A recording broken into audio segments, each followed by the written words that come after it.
ஹே stay செல்லக்குட்டீஸ், welcome to our channel. வாங்க நம்ம இமேஜினேஷன் வேர்ல்டுக்குள்ளே போகலாம். Just imagine. இன்னைக்கு நம்ம பார்க்க போகிறது லியோட டீமன்ஸ் டார்லிங். வாங்க ஸ்டோரிக்குள்ளே போகலாம். போன பாட்டில் அவனும் அசால்ட்டா தாலியை கழட்டி வச்சுட்டு போ அப்படின்னு இருப்பான். என்ன அடி நீங்க பயந்து போய் பார்க்க, உன்கிட்ட தான் சொன்னேன், காது கேட்கல, தாலியை கழட்டி வை. கட்டினதை வந்தான், கழட்ட சொல்றதா வந்தான். நீங்க அப்படி தாலியை இறுக்கி பிடிச்சிட்டு கழட்டணுமா அப்படிங்கிற மாதிரி அப்படியே கண்ணில் டியூஸோட பாக்குறீங்க. ஹே, உன்கிட்ட திரும்ப திரும்ப சொல்ல மாட்டேன், இந்த தாலியை கழட்டி வை.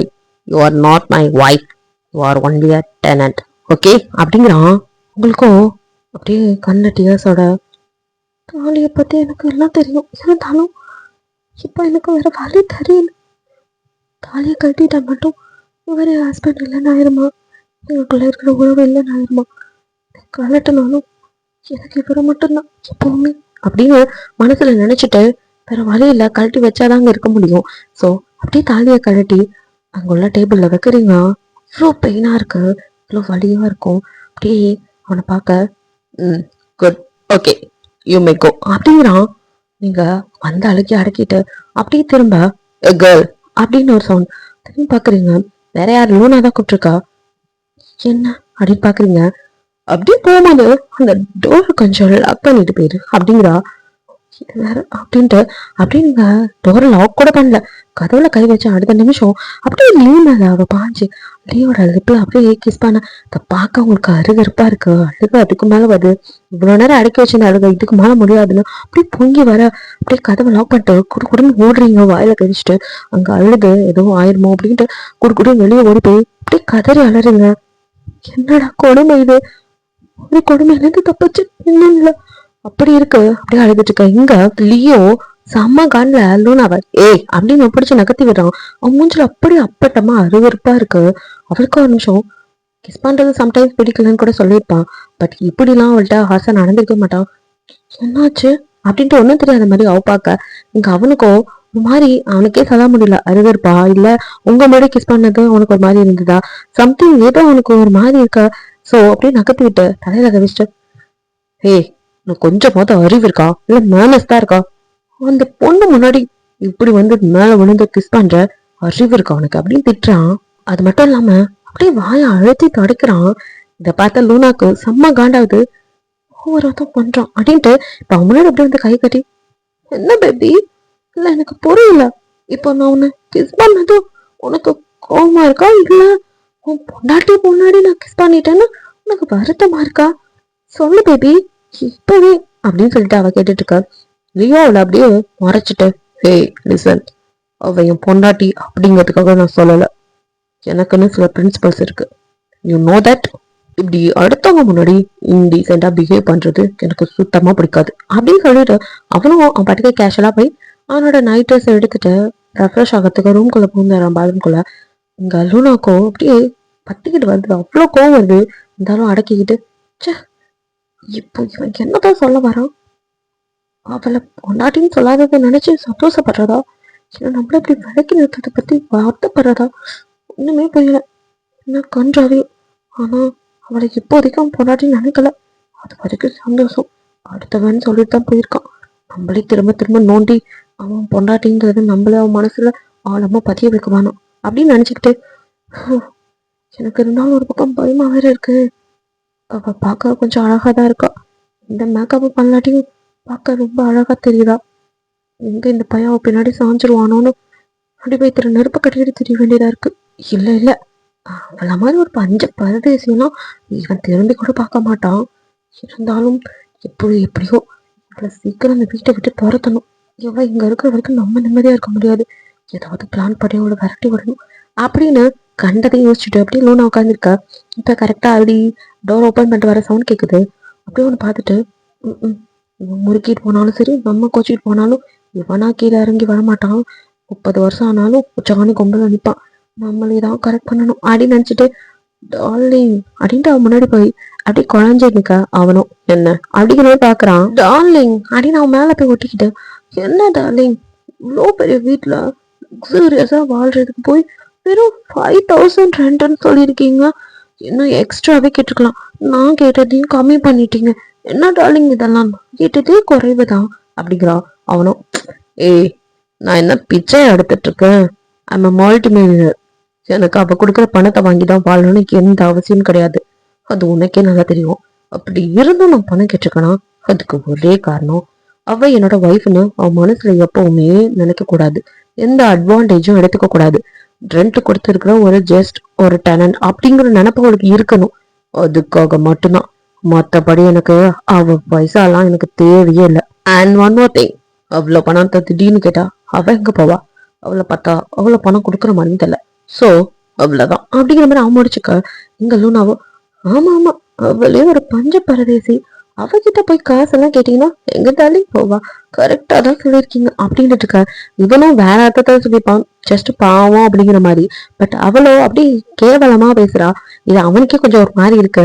சோ அவளை அப்படியே ஒரு மாதிரி பார்த்துட்டு இதுக்கு மேல பேச முடியாதுன்னு அவன் பாட்டுக்கு போய் பெட்ல படுத்துக்க. அவளோ என்னடா நான் பாட்டுக்க இப்படி உன்னோட வந்து நினைச்சு வாஞ்சி நிக்கிறேன், நீ என்னடா நமக்கு என்னன்னு படுத்துங்கிற டார்லிங் அப்படின்னு அப்படியே கால் மேல காலை போட்டு அப்படியே கையை போட. அவனும் டோன்ட் டிஸ்டர்ப் மீ, டயர்டா இருக்கு அப்படின்னு திரும்பி படுத்து அவன் பாட்டுக்கு தூங்க ஆரம்பிக்க. சுத்தம் இதுக்கு மேல தோண்டுதான் அடியே போட்டுருவான் அப்படின்ட்டு இன்னைக்கு வாச்சது அவ்வளவுதான், இது கரெக்ட் பண்ண முடியாது போலயே. சரி சரி அவ்வளவு சீக்கிரம் அவளால எதுவும் பண்ண முடியாது, டைம் எடுத்துக்கலாம் அப்படின்ட்டு அவ்வளோ வேற வழி இல்லாம அமைதியா படுத்து தூங்குறான். பிலிக்ஸோ காரை கொண்டு அவன் வீட்டு போட்டிக்கோல வேகமா நிறுத்தினவன் அப்படியே திரும்பி பார்க்க பின்னாடி சாரா கொஞ்சம் பயந்துதான் இருக்கா. என்ன அப்படின்னு சொல்லி பார்க்க அவனும் அடுத்த நிமிஷம் பேச விடாம திருப்பி தூக்கி தோல்ல போட்டு நடக்கிறான். அவ்வளவு கடுப்புல ஏய் விட்றா ராஸ்கல் பொறுக்கி அப்படின்னு திரும்பவும் ஆரம்பிச்சிட்டா அடிக்கிறதுக்கு. பட் கையும் காலையும் அவன் கட்டிட்டான், அதுவும் இல்லாம வாயும் சேர்த்து. சோ அதனால அவளால அப்படின்தான் உணங்க முடியுது. அவ திட்டதெல்லாம் அவனுக்கு எதுவும் கேட்கல, பட் ஏதோ திட்டான்னு மட்டும் நல்லா பிலிக்ஸ் புரியுது. என்ன பண்ணவும் ஒட்டக்க மாட்டேங்கிறா அப்படின்னு அப்படியே தூக்கிட்டு வந்து ரூம்ல பெட்ல புத்துன்னு போடுறான். அவளுக்கும் அப்படியே பயம் வருது. இப்ப அப்படின்ட்டு இன்னும் நாலு கெட்ட வார்த்தையில அவனை திட்ட. அவனும் அதெல்லாம் கண்டுக்கல, அப்படியே அவளை குறுன்னு பார்த்துட்டு போய் அங்க உள்ள சேர்ல உட்காரான். இவன் இன்னும் நம்மளை கட்டி கொண்டு இங்க போட்டு அப்படி உட்காரான்.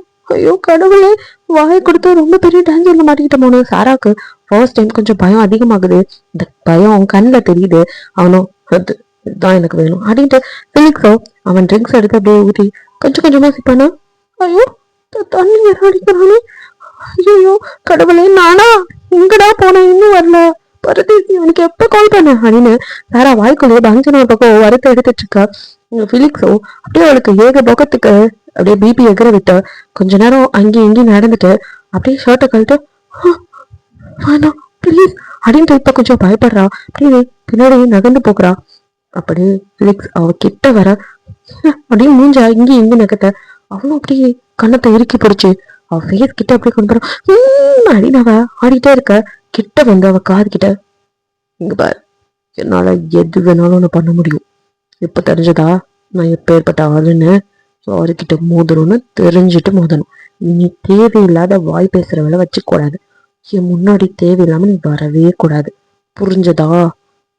உன்னை நான் என்ன வேணாலும் என்னால இப்ப பண்ண முடியும், ஆனாலும் ஒரு பொம்பளை பிள்ளை உன்னை போய் இந்த மாதிரிலாம் எதுவும் பண்ணக்கூடாது அப்படிங்கிறதுக்காக போனா போகுதுன்னு எப்படி எப்படி போனா போகுதுன்னு பொழைச்சு போன விடுறேன். சோ நான் இப்ப கட்ட ஆத்ததும் என் கண்ணு முன்னாடி நிக்காம இங்கிருந்து ஓடி போயிரு, அதுதான் உனக்கு நல்லது. நீ பேசுன பேச்சுக்கலாம் உன்னை வச்சு செய்யணும்னு தோணுது, இருந்தாலும் பாவம் பார்த்து விடுறேன் போ அப்படின்ட்டு வாயில கட்டதான் அவுத்திருப்பான். சாராவோ வாய வச்சுட்டு சும்மா இருக்காம ஏய் பொறுக்கி நாய நீ என்னடா எனக்கு பாவம் பாக்குறது, இருடா என் அண்ணன் கிட்ட சொல்லியிருக்கா அவன் வந்துட்டு இருக்கான், உனக்கு இருக்குடி இன்னைக்கு சமாதிதான், உன்னை அடிச்சு தொங்க விட்டு நாளா கிழிக்கல நான் என் பேரை மாத்தி வச்சுக்கிறேன், என் அண்ணன் உன்னை அடிச்சு உப்பு கட்டமாக்கி எங்க வீட்டு மாடியில காய போடுறானா இல்லையா பாரு. பாருடா நீ போன் பேசும்போதே கேட்டுதாங்க ஓனா போகுதுன்னு நானே விக்கலாம் பார்த்தா நீ வாண்டடா உன் அண்ணனையும் சேர்த்து வண்டி ஏத்துற பத்தியா அங்க நிக்கிற.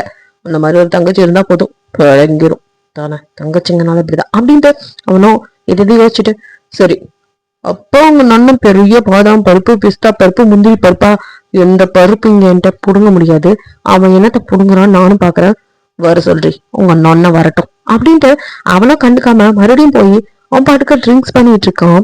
அந்த கேப்ல சாராவோ சத்தம் இல்லாம காலு கையில கட்டியிருக்க கட்டெல்லாம் அப்படியே மெதுவா அவுத்துறா. சோ எல்லாத்தையும் அவுத்துட்டு சத்தமே இல்லாம பூனை மாதிரி மெதுவா பின்னாடி வந்து அப்படியே அங்க ஒரு ஃப்ளவர் வாஷ் பெருசா இருக்கு. அதை கையில எடுத்து, இருடி மோனே என்ன மாதிரி பேசுற, இன்னைக்கு உன் கபாலத்தை பொழக்காம விட மாட்டேன் அப்படின்ட்டு அதை கரெக்டா அவன் முன்னாடி ஓங்கி அடிக்கலான்னு தூக்கும் போது பிலிக்ஸ் டப்புன்னு திரும்பி பார்க்க அப்படியே ஓங்குன கையோட அப்படியே நிக்கிறா. அது ஃப்ளவர் வாஷ் நல்லா இருக்கு, அதான் ரேட் போட்டிருக்கான்னு பாத்துட்டு இருந்தேன்னு அதை அப்படியே சுத்தி முத்தி பாக்குற மாதிரி பாத்துட்டு இருக்க. அவனும் ஒரு முறைதான், பயந்துடுறா. அப்படியே நின்னுறா ஸ்டன் ஆகி. அவனும் கொஞ்ச நேரத்துல திரும்ப பார்த்தா முதல் எப்படி கூட்டிட்டு வந்தான் அதே மாதிரி இந்த டைம் முன்னாடி கைய கட்டாம பின்னாடி கட்டி வச்சிருக்கான். அப்படின்ட்டு இருக்கா. சமக்காரி போனா போகுதுன்னு கட்ட வைத்தாலும் கண்டுக்காம இருந்தா என்னவே போட்டு தள்ள பாக்குறல நீ ரொம்ப டேஞ்சர் தான் அப்படின்ட்டு அவன் இருக்கான். இங்க பங்கனோ வாசல் கிட்ட வந்து, என்ன இங்கேயா கடத்தி வச்சிருக்காங்க, நான் கூட ஏதோ பால் அடிச்ச பங்களா அந்த மாதிரி இருக்கும்னு நினைச்சேன் லொகேஷன் பார்த்துட்டு. பட் இது சரி அப்படின்ட்டு அங்குள்ள செக்யூரிட்டி, அண்ணா நான் உள்ள போகணும் அப்படி. சார் நீங்க யாரு, நீங்க பாட்டுக்கு உள்ள போக முடியாது, இது பெரியாள் வீடு தெரியும்ல அப்படின்லாம் சொல்ல. ஐயோ என் தங்கச்சியை கடத்திட்டு வந்து வச்சிருக்காங்க, இந்த நேரத்துல வியாக்கியானம் பேசாம முதல் வழிய விடுங்க. எதை, உங்க தங்கச்சியா, இந்த ஆளுக்கு தங்கச்சி நேரம் பிடிக்காது, இதுல எங்க உங்க தங்கச்சி கடத்திட்டாரு, அப்படிலாம் யாரும் வரல சார் அப்படி செக்யூரிட்டி கவனிச்சிருக்க மாட்டாரு சொல்ல. அட இல்லப்பா இங்கதான் லொகேஷன் காட்டுது, என் தங்கச்சி தான் வர சொல்லி கால் பண்ணா, ப்ளீஸ் சார் காப்பாத்தணும் அப்படின்னு சொல்லிட்டு இருக்க. அவரும் அப்பெல்லாம் யாரும் இல்லைங்க, எங்க பாட்டுக்கு உள்ள போனா அவ்வளோ, அவரு யாரையாவது இப்படி கேட்காம உள்ளுக்கிட்டா இன்னும் வேலையை விட்டு தூக்கிடுவாரு, புரிஞ்சுக்கோங்க தம்பி இங்க யாரும் இல்ல அப்படின்னு இருக்காரு. அட என்னையா எமர்ஜென்சி புரியாம என் தங்கச்சி உள்ள இருக்காங்கிற அப்படின்னு சொல்லிட்டு செக்யூரிட்டி பிடிச்சி தள்ளிட்டு அப்படியே பங்கன் வேகமா உள்ள வந்து, ஏய் நான் எவன்டாவன் உள்ள இருக்குது, என் தங்கச்சியை பிடிச்சி வச்சிருக்கியாமா, வெள்ள வாடா பரதேசி அப்படின்னு காய்ச்சி மூச்சு சாராக்கு மேல ஏக வசனம் பேசி பங்கன் கீழே நின்று காய்ச்சி மூச்சு கத்திட்டு இருக்க. கத்திர சத்தங்கிட்டு, எங்க அண்ணன் வந்துட்டான் உனக்கு இருக்கு அப்படின்ட்டு இங்க அவ சொல்லிட்டு இருக்கா. சாரா, ஐயோ என் அண்ணன் ஒண்ணு வந்துட்டாரோ ரொம்ப பயமா இருக்குது அப்படின்னு பிலிக்ஸ நடிச்சுட்டு, இருடி உங்க அண்ணனுக்கு முதல் சமாதி கட்டிட்டு உனக்கு வரேன் அப்படின்ட்டு அப்படியே அவன் என்ன கத்தி கூப்பிடுறது அப்படிங்கிற மாதிரி பிலிக்ஸ் அப்படியே மெதுவா வெளியில வரான். அவனோட அந்த சவுண்ட் கேட்ட ஃபங்க்ஷன், எவன்டா அவன் என் தங்கச்சியை கட்டினவன், அவ்வளவு தைரியமா என்கிட்ட மோதிரா பாக்கலாம் அப்படின்னு கத்திட்டு நிமிந்து பாக்க மேல நெருங்குற பிலிக்ஸ பார்த்துட்டு அப்படியே அவன் மூஞ்சி மாறுது. ஃபங்க்ஷனும் மச்சான் அப்படின்னு கூப்பிட பிலிக்ஸுக்கும் இப்பதான் அவன் நல்லா பாக்குறான். கீழே நிக்கிற பங்கன் ரெண்டு பேருமே வந்து காலேஜ் மேட் தான். சோ ஹே மச்சான் அப்படின்னு இப்ப பிலிக்ஸும் அப்படியே வந்துட்டு பங்கன் அளவுக்கு பெருசா சிரிக்கலாட்டியும் லைட்டா ஒரு ஃப்ரெண்டை பார்த்த ஒரு ஹாப்பினஸ் இருக்கும்ல. சோ டக்குனு கீழே வந்து ஹக் பண்ணிக்கிறாங்க ரெண்டு பேரும்.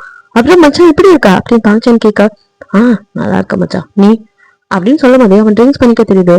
ஏன் மச்சான் பகல்டேவா, இல்ல மச்சான் கொஞ்சம் ஸ்ட்ரெஸ். சரி சரி நம்ம பாத்துக்க மாட்டியா, சார் பெரிய ஆள் ஆயிட்டீங்க ரொம்ப பிஸி இங்க பார்க்கவே முடியல அப்படி இப்படின்னு பங்கன் பேச.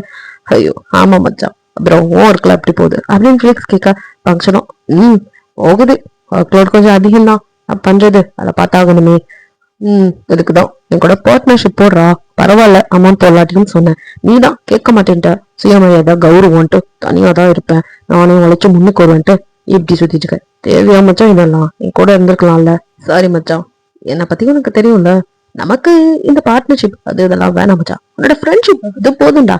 சரி நீ இன்னும் திருந்தவே இல்லை அப்படின்னு சொல்லி, மச்சான் தப்பு பண்ணாத திருந்த, இதுதான் என்னோட இயற்கை குணம், இது இப்படியே இருக்கட்டும். நல்ல ஃப்ரெண்டுடா நீ, இது வரைக்கும் நான் பார்த்ததுல நீதான்டா என்கிட்ட எதுவுமே உதவின்னு கேட்காத ஒரு நல்ல நண்பன்.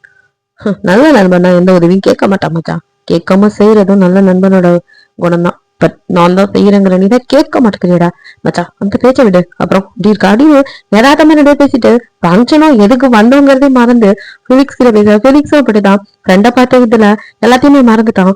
இங்க மேல அந்த சாராவுக்கோ ரொம்ப நேரமா என்னடா அண்ணன் வந்த மாதிரி இருந்தது, சத்தத்தையே காணோம், அட பரதேசிங்களா என்ன இங்க விட்டுட்டு என்னடா பண்ணிட்டு இருக்கீங்க, ஒரு வேளை ரெண்டு பேரும் பயங்கரமா அடிச்சுக்கிறாங்களோ, அதே அண்ணனுக்கு இதாயிடக்கூடாது அப்படிலாம் அவன் நினைச்சுக்கிட்டு அவ்வளோ அப்படியே கை கால் கட்ட வச்சுக்கிட்டு குதிச்சு குதிச்சு மெதுவா எந்திரிச்சு நடந்து வர ட்ரை பண்றா, முடியல. சோ குதிச்சு குதிச்சுதான் வரா. அப்படியே படியிலையும் குதிச்சு உருளாம ஒரு வழியா அவ வந்ததே பெரிய விஷயம். அவளும் வர்றதை பார்த்தோம் அப்படியே பங்கன் பேசிக்கிட்டே திரும்பினவன், யாரு இந்த ஜோக்கர் பாப்பா, பாக்கிறதுக்கு செம்ம காமெடியா இருக்கு, உனக்குதான் ரொம்ப பிஸி ஸ்ட்ரெஸ் அதனால என்டர்டைன்மெண்ட்க்கு வச்சிருக்கேன் மச்சான் அப்படிங்கிற மாதிரி பங்கன் கேட்க. இதுக்கு மேல அமைதியா இருக்கணுமா சாராவால, உயிர் தங்கச்சி கடைசியில ஜோக்கர் ஆயிட்டனா, ஆனா பாவி பரதேசி நாய அப்படின்ட்டு அண்ணங்காரனை கழுவி ஊத்திட்டு அப்படியே கையை மெதுவா முன்பக்கம் இழுத்து இப்ப வாயில ஸ்டிக்கரை அப்படியே பிச்சு எரிஞ்சிட்டு கிட்ட வந்து ஓங்கி ஒரு மிதி பங்கன் கால்லு. அம்மா அப்படின்னு சொல்லிட்டு அவனும் காலை பிடிச்சிட்டு கத்திட்டு இப்பதான் மூஞ்சியே பாக்குறான். ஐயோ என்ற தங்கச்சி பாப்பா அப்படின்னு சொல்லிட்டு ஓடி வந்து பங்கன் அப்படியே அவளோட கை கட்டு கால் கட்டு எல்லாம் ஊத்திட்டு, தங்கச்சி உன்னை யாருமே அப்படி கட்டி வச்சது எவ்வளவு சொல்ல ஆளை மட்டும் காட்டு அப்படிங்கிற மாதிரி அவன் ஏக வசனம் பேச. இந்த பரதேசி நான் இவ்வளவு நேரம் தங்கச்சி ஒருத்தி இருக்கிறதே மறந்துட்டு நான் ஏன் கூப்பிட்டேன்னு தெரியாம இன்னொருத்தங்கிட்ட கதை பேசிட்டு பேச்சா பேசுறேன் அப்படின்னு வச்சு சாத்துன்னு சாத்துறா பங்கன சாரா போட்டு. அப்போ டக்குன்னு பிலிக்ஸோ அப்படியே அவ கையை பிடிக்க அவ்வளோ கோவத்தோட அவனை முறைக்க. அப்ப அப்படியே பிலிக்ஸ் அவளை அப்படியே பாத்துக்கிட்டே, சாரி மச்சான் இது உன் சிஸ்டர்னு தெரியாது அப்படிங்கிறான். இங்க பங்கரும், அப்பா சாமி எப்பயாச்சும் எனக்கு தடுக்கணும்னு தோணுச்சு நான் அடின்ட்டு பங்கன் அப்படியே எழுந்து, பரவாயில்ல எழுந்துச்சா தெரிஞ்சா கடத்தின தெரிஞ்சிருந்தா கண்டிப்பா கடத்திருக்க மாட்டால அப்படிங்கிறான் பங்கன். நோ அப்படின்னு பிலிக்ஸோ, உன்கிட்ட சொல்லிட்டு கடத்திருப்பேன் அப்படிங்கிறான். இப்போ செம்ம கடுப்புல சாரா அவனை முறைச்சு பாக்க, என்னடி அப்படிங்கிற மாதிரி இருக்க பிலிக்ஸோட பார்வையும் அவனை அப்படியே விட்டா எரிச்சிருவாளாட்டு இருக்கு. அந்த மாதிரி அப்படியே முறைச்சிட்டு அவனை மூஞ்சி பாருன்னு கையை டக்குனு உருவிக்க. பிலிக்ஸோ அப்படியே பாத்துட்டு இருக்க. இப்ப பங்கன், ஆமா ஏன் நீ ஏன் தங்கச்சி கட்டின அப்படின்னு கரெக்டா இப்பதான் அவன் ஃபார்முக்கே வந்திருக்கான். என் தங்கச்சி ரொம்ப சாதுவான பொண்ணு, ரொம்ப நல்ல பொண்ணு, அமைதியானவ, யாரு ரொம்ப தொம்புக்கு போக மாட்டா, அவ்வளவு ஏன் தங்கச்சா கடத்தின அப்படின்னு கேட்க, எது இது உலகமாக நடிப்பட சாமி அப்படிங்கிற மாதிரி பிலிக்ஸோ, உன் தங்கச்சி அமைதியானவ அப்ப இது என்ன அப்படின்னு காட்டுறான். இப்பதான் அங்க பாக்குறான் அவனோட ஹிப் சைடு அதான் நக்கத்தை வச்சு பொறாண்டி இருப்பாள், அதுல பிளட் வந்து அப்படியே ஷர்ட்டே நனைஞ்சிருக்கு, அந்த அளவுக்கு கீறி வச்சிருக்கா. சோ அதை காட்ட, அது மச்சான் இவனோட வேலையா அப்படின்னு பங்கன் பம்பிக்கிட்ட கேட்க, பின்ன நானே எனக்கு கீறிக்கிட்டேன்னா உங்க அன்பு தொங்கச்சி பண்ண வேலைதான் இதெல்லாம், ரொம்ப மீதி அடக்கம் அப்படின்னு சொல்லி பண்ணது மச்சான். சம்பவம்னு கேள்விப்பட்டிருக்கேன், இப்பதான் மச்சான் பாக்குறேன் அப்படின்னு பங்கன் அப்படியே சாரா பாக்க. சாரா இன்னும் எரிமலையாட்டம் முறைச்சுக்கிட்டு தான் இருக்கா. அவளை சமாதானப்படுத்தி வீட்டுக்கு கூட்டிட்டு வந்துடும். வீட்டுக்கு வரும்போது இங்க ஷேடோவோ அவனை பார்த்துட்டு, பம்மா என்னாச்சு இவன் ஏன் பம்மிட்டு இருக்கான், என்ன மாதிரி இவனும் ஏதாவது பண்ணிட்டானா இல்ல என்ன நல்ல கோத்துல அவனை திட்டிட்டியா அப்படின்னு பங்கன் கேட்க. அவன் வாயை திறக்கல. இப்படியே ஷேடோவை பார்த்தா ஷேடோ பம்மிக்கிட்டு மெதுவா மண்டையை மட்டும் விட்டு எட்டி பாக்குது. என்ன ஷேடோ நீ என்ன பண்ணி வச்ச அப்படின்னு கேக்குறா. அதுவோ பாவமா பம்மிக்கிட்டு கண்ணு அப்படியே முழிக்க. இங்க பங்கனும், ஆமா பண்றதெல்லாம் பண்ணிட்டு அப்படியே முழிக்கிறது பாரு, ஒன்னும் தெரியாத பாப்பாவட்டம் மூஞ்சில முழிக்காது ஒழுங்கா ஓடிடு அப்படிங்க. அது இன்னும் கொஞ்சம் பம்மிக்கிட்டு பின்னாடி போகுது. பாவம் தானா அது, எவ்வளவு பயப்படுது, ஏன் இப்படி பண்ற, என்ன பண்ணா அப்படி, இன்னும் ஏதோ சொல்ல என்ன நடந்துச்சுன்னு சும்மா சொல்லாம திட்டிக்கிட்டே இருக்க. ரெண்டு பேத்துக்கும் உயிரை வாங்குறதானே வேலை அப்படின்ட்டு நடந்ததெல்லாம் சொல்ல. இது நம்ம ஷேடோவா அப்படி பண்ணா, இல்லையே அவன் அப்படி பண்ணக்கூடிய ஆள் இல்ல, இது வரைக்கும் யாரும் இந்த மாதிரி அவன் பண்ணனும் கிடையாது. அப்படி அவன் பண்ணிருக்கானா அப்ப ஏதோ இருக்குனானா என்னன்னு தெரியாம நீயா இதுக்கு அவனுக்கு பனிஷ்மெண்ட் கொடுக்குற. எதுவா இருந்தா என்ன, அப்படி இவனே பனிஷ்மெண்ட் கொடுக்குற அளவுக்கு ஒரு பெரிய ஆளாயிட்டாரா, அப்படி என்ன நடந்திருந்தாலும் என்கிட்ட எல்லாம் சொல்லணும், இவன் இஷ்டத்துக்கு ஒண்ணு பண்ணிட்டு இருக்கான். அப்போ இங்க யார் வேணா என்ன வேணா பண்ணுவீங்க, நீயும் அவனும் இப்படிதானே இருக்கீங்க, நான் ஒருத்தன் ஏன் இந்த வீட்டுல இருக்கானே தெரியல, யாரும் என்ன கன்சிடர் கூட பண்றதில்ல அப்படின்னு பங்கன் என்னமோ ரெண்டு பேர்த்தையும் கொலை கூட்ட பண்ண ரேஞ்சுக்கு கத்திக்கிட்டு இருக்கான். நானும் உனக்கு தெரியாம தான் கேக்குறேன், ஒருத்தவன் தங்கச்சி கடத்திட்டு போயிருக்கான், அங்க வந்து அவன்கிட்ட சண்டை போறோம்னு பார்த்தா சிரிச்சு பேசிட்டு இருக்க, அதை விடவே நாங்க தப்பா பண்ணிட்டோம் அப்படின்னு சாரா கேட்க. ஏ லூசு, ஒன்னும் யாரோ கிடையாது, அவன் என்னோட பெஸ்ட் ஃப்ரெண்ட், ஏதோ கொஞ்ச நாள் கான்டாக்ட் இல்ல, அதுக்கு நீ யாரோ ஒருத்தன் ஆயிட மாட்டான். அது மட்டும் இல்லாம அவனுக்கும் எல்லாம் தெரியுமா, அவன் வாழ்க்கையில நிறைய விஷயம் இருக்கு உனக்கு தெரியாது, அவன் பொண்ணுங்கனாலே பிடிக்காது, ஒதுங்கி போற ஆள் தான், அப்படிப்பட்டவன் உன்கிட்ட வந்து வம்பு இருக்கிறான் அப்படின்னா நீ ஒன்னும் ரேசுப்பட்ட ஆள் இல்ல, ஏதோ வாண்டடா போய் அவனை வம்பு இழுத்திருப்ப. அவன் தான் சொன்னானே மேடம் அவன் தலையை தண்ணி ஊத்தி சும்மா இருந்தவன சூடாக்கி விட்டுருக்கீங்க, அப்புறம் அவனுக்கு கோவம் வராதா, அவன் என்ன சாதாரண ஆளா, பெரிய ஆளுமா, அப்புறம் அப்படிதான் ரியாக்ட் பண்ணுவான். ஏதோ அவனா இருக்க போய் உன்னை ஒண்ணும் பண்ணல, என்ன நினைச்சிட்டு இருக்க, ஆசிட் ஊத்துற தண்ணி ஊத்துற, நாளுக்கு நாள் உன்னோட அட்ராசிட்டி அதிகமாயிட்டே இருக்கு, கொஞ்சம் குறைச்சு சேட்டை பண்ண பாப்போம், ஏன்னா எல்லாரும் எல்லா நேரமும் ஒரே மாதிரி இருக்க மாட்டாங்க, ஏதோ ஃப்ரெண்டா இருக்க போய் சரி, வேற யாருமா இருந்தா உனக்கு ஏதாவது இருந்தா அப்படின்ட்டு ஒட்டி சாரா பாக்குறான். அதுக்கு அப்பதான் அது புரியுது, இருந்தாலும் ஆடிட்டு அப்படியே சரி என்ன அப்படிங்கிற மாதிரி கொஞ்சம் அமைதியாக, சரி நீ கொஞ்சம் ஜாக்கிரதையாவே இரு, ரொம்ப எதுவும் சேட்டை பண்ணாத புரியுதா, அப்புறம் எனக்கு சாப்பிட்டது ஒரு மாதிரி இருக்கு, நான் கொஞ்சம் ஒரு மினி வாக் போயிட்டு வந்துடுறேன், ரெண்டு பேரும் அதுக்குள்ள கேட்டாவது 7:30 கூட்டி வைக்காம அவங்க சாப்பாட்டை சாப்பிட்டு ஒழுங்கா போய் படுங்க அப்படிங்கிற மாதிரி மிரட்டிட்டு அப்படியே பங்கன் வெளியே பார்க்க அவன் கிடக்குறான். நீ ஷேடோ அப்படின்னு சாரா அவனை தூக்கிக்கிட்டு அதுங்க ரெண்டும் விளையாட ஆரம்பிச்சிருதுங்க. இங்க நீங்களும் இதுக்கு மேல இப்படி இருக்க முடியாது, வேற வாடகைலாம் கொடுக்கணும் இருக்காரு அப்படின்ட்டு வேலை தேடி அலையிறீங்க. படிச்சவங்களுக்கே வேலை கிடைக்காது. ஸோ நீங்க உங்களுக்கு ஏற்ற மாதிரி தான் வேலை தேடுறீங்க. உங்களுக்கு ஏற்ற மாதிரியே பெட்ரோல் பேங்க்ல தான் வேலை கிடைக்குது. வேலை கொஞ்சம் ஈஸி தான், பெட்ரோல் டீசல் போடுறதா. பட் நின்றுகிட்டே இருக்கணும். ஸோ கால் வலிக்குது. இருந்தாலும் வேற வழி இல்லை. ஏதோ இப்போதைக்கு நமக்கு சம்பாத்தியம் முக்கியம் அப்படின்ட்டு வேலைக்கு போக ஆரம்பிச்சிட்டீங்க. காலையில எழுந்திருக்கும் போது நீங்க லீய பார்க்க மாட்டீங்க. நைட்டும் அவன் வரதுக்கு முன்னாடி நீங்க டயர்டா இருக்கனால தூங்கிடுவீங்க. இப்படியேதான் 3 நாள் பக்கம் நீங்க இப்ப வேலைக்கு போக ஆரம்பிச்சு லியோட அங்கிள் சான் வந்து ஊருக்கு போறதுக்கு முன்னாடியே உங்களுக்கு பணம் எல்லாம் கொடுத்துருப்பாரு. ஸோ நீங்க வந்துட்டு இல்ல இல்ல எனக்கு இதெல்லாம் வேணாம் அப்படின்ட்டு இருப்பீங்க. உங்களுக்கு இதெல்லாம் தெரியாதுல ரெண்ட் கேட்பான் அப்படின்னா. ஸோ அதனால நீங்க எதுவுமே வாங்கல. அவரோ அப்படி இருந்தும் வற்புறுத்தி ஏதாவது வச்சுக்கமான ஒரு 10,000 ரூபாய் கையில கொடுத்துட்டு தான் போயிருப்பாரு. ஸோ அந்த அமௌண்ட்டை வச்சு நீங்க அவர்தான் இனிமே நம்மள எல்லாத்தையும் பாத்துக்கணும்னு சொல்லிட்டாரு அப்படின்ட்டு நீங்களே பக்கத்துல உள்ள சூப்பர் மார்க்கெட் போய் உங்களுக்கு தேவையான பொருளா வாங்கிட்டு வந்து கிச்சன்ல ஒரு சைடு அடுக்கி வச்சுட்டு நீங்க அதில் டெய்லியும் சமைச்சு காலையில சாப்பிட்டுக்கிறது, நைட்டு வந்து அதே சாப்பிட்டுக்கிறது. இப்படியே தான் உங்களோட ரொட்டீன் நைட்டுக்கு. அது மட்டும் இல்லாம உங்க கல்யாணத்துக்கு முன்னாடி ட்ரெஸ் எடுக்கும்போது உங்களுக்கு தேவையான ட்ரெஸ் எல்லாம் கொஞ்சம் எடுத்து கொடுத்துட்டாரு. ஸோ அதெல்லாம் உங்களுக்கு இப்போ யூஸ்ஃபுல்லா இருக்கு. ஸோ நீங்க அதெல்லாம் யூஸ் பண்ணிட்டு இருக்கீங்க. உங்களை பொறுத்த வரைக்கும் இப்போ நீங்க சந்தோஷமா இருக்கீங்களா அப்படின்னு கேட்டா சத்தியமா கிடையாது. பட் அதுக்காக நீங்க வருத்தமா இருக்கீங்க, நிம்மதி இல்லாம இருக்கீங்களாண்டா அப்படியும் இல்லை. ஏன்னா இப்பதான் நீங்க நிம்மதியா இருக்கீங்க. ஏன்னா அங்க இருக்கும்போது நைட்டெல்லாம் தூக்கம் இல்லாம பாத்ரூம்ல எப்படா விடியும்னு காத்துக்கிட்டு இருந்து தூக்கத்தை கெடுத்து அப்படி எதுவும் இல்லாம இங்க நிம்மதியா படுத்து தூங்குறீங்க. எந்த டிஸ்டர்பன்ஸும் இல்லை, நிரந்தரமே இல்லாம ஒரு இடத்துல இருக்கீங்க, அவ்வளவுதான். மத்தபடி இங்க எந்த தொல்லையும் இல்லாம இருக்கீங்க, யாரோட தொந்தரவும் இல்லாம. அதான் உங்களுக்கு இப்போதைக்கு ஓகே அப்படின்னு இருக்கு. பட் நீங்க இப்படி இருக்கிறதையும் ஒருத்தர் கண்காணிச்சிட்டு இருக்காரு, அதை நீங்க கவனிக்கல. ஸோ உங்களோட லைஃப் இப்படி போயிட்டு இருக்க. நீங்க இப்படி இங்க வேலைக்கு இருந்தா தெரியாமையா இருக்கும். ஜானுக்கு கண்டிப்பா அது தெரிஞ்சிடுது. ஸோ அவனோட பிஏ மூலியமா அதை தெரிஞ்சுக்கிறாரு. எது வேலைக்கு போறாளா? வேலைக்கு போறது நல்ல விஷயம்தான். ஆனா அவ புருஷன் எப்படியாப்பட்ட ஆளு, ஒரு மல்டிமில்லியன். அவன் பொண்டாட்டி வேலைக்கு போறானா எதுக்கு? ஏன் ஏன் லீவ் எல்லாம் பண்ணிட்டு இருக்கான்? ஓகே, நீ எவ்வளவு பாதுகாப்பா பாத்துக்கோ, எந்த பிரச்சனையும் இல்லாம அப்படின்னு சொல்லிட்டு அடுத்த நிமிஷம் ஒரு கால் பண்றதோ லீக்கு தான். லியோ பால்கனி அப்படியே நின்னுட்டு அப்படியே ஸ்மோக் பண்ணிட்டு இருக்கான். இங்க லூனாவோ என்ன ப்ரோக்ராம் பண்ண ரோபோ மாதிரி இருக்கான். வர வர இடியட், எதையாவது கண்டுக்கிறானா? இவனுக்காக தான் பார்லர் போயிட்டு இப்படி அலங்காரம் பண்ணிட்டு வர, கண்டுக்க மாட்டேங்கிறானேன்னு கடுப்புல அவ ஒரு பக்கம் உட்காந்துருக்கா. லியோ ஏதோ யோசனையில நின்றுட்டு இருந்தா.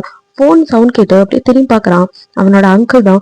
ஜான் அப்படின்ட்டு கால் அட்டன் பண்ணி அங்கிள் அப்படின்னு சொன்னதான் போதும் அவரோ what the hell are you doing Lee அப்படின்னு கத்துறாரு. அங்கிள் என்ன ஆச்சு அப்படிங்கிறான். இன்னும் என்ன ஆகணும்? உன்னால உன் பொண்டாடி கூட சோறு பண்ண முடியலையா? நீ அவளை இந்த லட்சணமா பாத்துக்கிறது, நீ பாத்துக்கோன்னு நம்பிதானே உன்னை ஒப்படைச்சிட்டு வந்த. ஆனா நீ என்ன பண்ணிட்டு இருக்க? ஒன்னுத்துக்கும் இல்ல அப்படிங்கிற மாதிரி அவரு கத்த. அவனுக்கு வந்து பணம் கேட்டதுனால நீங்க வேலைக்கு போற அதெல்லாம் தெரியல, அது தெரிஞ்சா அவர் கத்துறான்னு தெரியல. அவனை பொறுத்த வரைக்கும் இப்ப என்னன்னா, இப்போ நான் கிட்ட இங்க ரெண்ட் கேட்டது அங்கிள் கிட்ட சொல்லியிருக்கான். இவர் கத்துறாரு. ஐயோ அங்கிள், நீங்க தப்பா புரிஞ்சுட்டு நானும் அவ்வளவு நல்லா அண்டர்ஸ்டாண்டிங்ல தான் இருக்கோம். ஓ இஸ் இட்? எங்க அவளோட பேர் சொல்லு அப்படிங்கிறாரு. பேரா? அவனுக்கு உங்க பேர் கூட ஞாபகத்துல இல்ல அப்படின்னு அவனும் என்ன இருக்கும் அப்படின்னு யோசிச்சுட்டு இருக்கான். எப்படி தெரியும்? நீதான் அவளை தள்ளி வச்சிருக்கே, உன் கூட இருந்தாலும் உனக்கு தெரிய போகுது. எங்க அவர்கிட்ட கூட நான் பேசுறேன். அவ எங்க அங்க இருக்கா அப்படிங்கிற மாதிரி இருக்கு லீக்கு. லீக்கோ இங்க நடக்கிறது எல்லாத்தையும் சொல்லிட்டு இருக்காளா அப்படின்னு கோவம் தான் வருது உங்க மேல. அவருக்கு இருக்க கோபத்துக்கு எப்பா எவ்வளவு பெரிய மல்டிமினர் சோறு போட முடியாம பொண்டாட்டி வேலைக்கு எழுப்புற அளவுக்கு ஆளாயிட்டா அப்படின்னு காய்ச்சி மூச்சுன்னு கத்துறாரு. அவருக்கு அவ்வளவு கோவம். நம்மளை நம்பி வந்த பொண்ணு பொண்டாட்டி எப்படி இருக்கான்னு தெரிஞ்சுக்காத இவெல்லாம் என்ன மனுஷன் அப்படிங்கிற கோவத்துல திட்டிட்டு போன் வைக்க. ஓ மை காட், எப்படி எல்லாமே அவருக்கு தெரிஞ்சிருக்கும், யாரு சொல்லிருப்பா அப்படின்ட்டு இவன் கடுப்புல இருக்க. இதான் சனியன்னு லூனாவோ என்ன டார்லிங் அங்கிள் திட்டாரா? அங்கிள் கிட்ட வேற யாரு போட்டு கொடுத்துருப்பா? அந்த கேர்ள் இருக்கால அவதான். யாரு? அதான் உங்க பொண்டாட்டி அப்படின்னு சொல்ல வல்லா அடிக்கவே பாக்குறான். நான் சொல்லக்கூடாதுன்னு சொன்னேன், நீங்க சொன்னா அவ சொல்லாம இருப்பாளா? இங்க வந்தது உங்க பணத்துக்கு வந்து ஆடம்பர வாழ்க்கைக்கு தான். நீங்க வந்ததுமே அதுக்கு ஆப்பு வைக்கிற மாதிரி அவகிட்டயே பணம் கேட்டீங்க. அவ சும்மா இருப்பாளா? அதான் உங்க அங்கிள் கிட்ட எல்லாத்தையும் போட்டு கொடுத்துட்டா அப்படின்னு ஏக பக்கத்துக்கு லூனா பத்தப்படிதான் இருக்குமோ அப்படின்னு சொன்னதெல்லாம் அப்படியே நம்ம லீயோ செம்ம கடுப்புல எங்க அவ இன்னைக்கு இருக்கவளுக்கு அப்படின்ட்டு அப்படியே வெளியே வர லூனா. அப்பா பத்து வச்சதெல்லாம் கரெக்டா பத்திச்சு அப்படின்ட்டு நின்றுட்டு இருக்கா. இப்பதான் நீங்க வேலையை விட்டு வரீங்க, வந்து உங்களுக்கு ரொம்ப டயர்டு, உங்களுக்கு வந்துட்டு பீரியட்ஸ் ஆகுது, இப்பதான் ஞாபகத்துக்கே வருது. ஸோ சானிடரி நாப்கின் இருக்கான்னு தேடி பார்க்க ஷிட் எதுவுமே இல்லையே, சுச்சோ நம்ம வாங்கி வைக்காம விட்டுட்டோம், இப்போ என்ன பண்றது? ஓ வாங்கலாமா அப்படின்னு நினைச்சிட்டு இருக்கா. டமார்னு கதவை தந்த சத்தத்துல பயந்து போய் திரும்பி பாக்குறீங்க. லீடா செம்ம கோவத்துல அப்படியே அவன் வேற ஷர்ட் வேற இல்லை, ட்ராக்கோட தான் இருக்கான். அப்படியே உள்ள வரவும் ஒரு நிமிஷம் உன்னை பார்த்த ஒரு மாதிரி ஆகி அப்படியே நீங்க செவத்துல சாஞ்சு தலையை குனிஞ்சு நிக்க அப்படியே கோவமா கிட்ட வந்தவன் "How dare you?" அப்படின்ட்டு கிட்ட வரான், அடிக்க போறானோன்னு பயந்து பார்த்துட்டு இருக்கீங்க. இதோட இந்த பாட்டு முடியுது. நெக்ஸ்ட் பார்ட்ல என்ன நடக்குன்னு பார்க்கலாம். பிடிச்சிருந்தா லைக் பண்ணுங்க, ஷேர் பண்ணுங்க, மறக்காம சப்ஸ்கிரைப் பண்ணுங்க, அப்படியே கொஞ்சம் கமெண்ட் பண்ணிருங்க. பாய், தேங்க்யூ ஃபார் வாட்சிங்.